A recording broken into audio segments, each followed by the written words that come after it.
Napoleon once handed out 15,000 medals to his soldiers. He created a prestigious new order of honor and gave 18 of his generals the title of Marshal of France. To many observers, it seemed ridiculous. Critics mocked the idea. They argued that hardened soldiers who had faced battle, hardship, and death shouldn't be motivated by medals, ribbons, or titles. They called them toys. Napoleon's response was simple. Men are ruled by toys. At first glance, the statement sounds dismissive.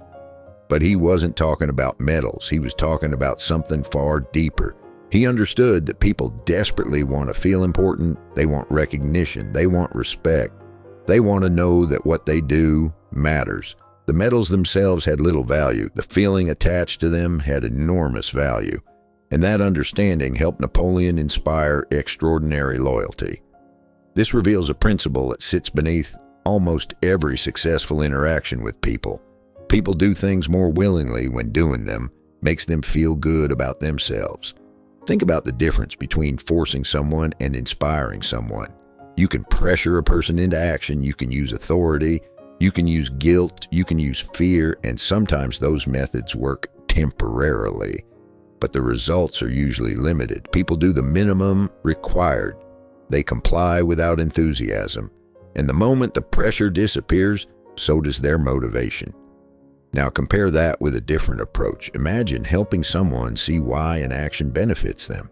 Imagine connecting the task to something they value.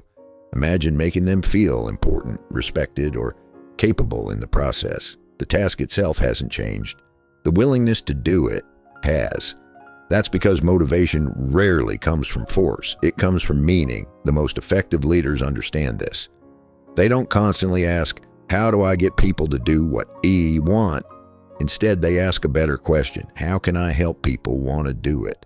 That shift changes everything. It forces you to step outside your own perspective and consider theirs. What matters to them? What are they trying to achieve? What makes them feel valued? What would make this task meaningful from their point of view? The more clearly you understand those answers, the easier it becomes to gain genuine cooperation. Because people naturally move toward things that satisfy their own needs and desires. Sometimes the difference is surprisingly small. A title, a responsibility, a sense of ownership, a feeling that their contribution matters. These things can transform ordinary tasks into meaningful ones. A reluctant helper becomes enthusiastic when they feel essential. A difficult employee becomes engaged when trusted with responsibility. A struggling student becomes motivated when their efforts are recognized. The work may be the same, the meaning becomes different, and meaning changes behavior. History repeatedly demonstrates that people will work incredibly hard for recognition and significance, not because they're selfish, because the desire to matter is deeply human. We all want to feel useful. We all want to feel appreciated.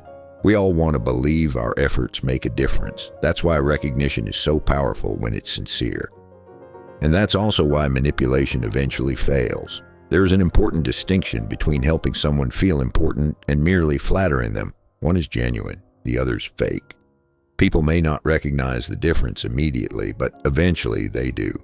If the praise is empty, trust disappears. If the benefit is imaginary, resentment follows. The strongest influence comes from finding a real overlap between what benefits you and what benefits them. A true win-win, not a trick, not a performance, not a clever way of disguising self-interest. A genuine opportunity for both people to gain something meaningful. When that happens, cooperation becomes natural. People stop feeling pushed. They start feeling understood. And that's where real influence begins. Here's the deeper lesson. Every principle of human relations ultimately points in the same direction. People want to feel important. They want to feel respected. They want to feel understood. You can spend your life trying to push people through criticism, pressure, arguments, and commands. Or you can learn to see the world through their eyes. You can connect your requests to their goals. You can protect their pride. You can recognize their contributions. You can make them feel genuinely good about saying yes. And when you do, something remarkable happens. You no longer have to drag people toward action. They move willingly because they want to. And that's the real secret behind influence, not controlling people, but understanding them well enough that cooperation becomes their idea too.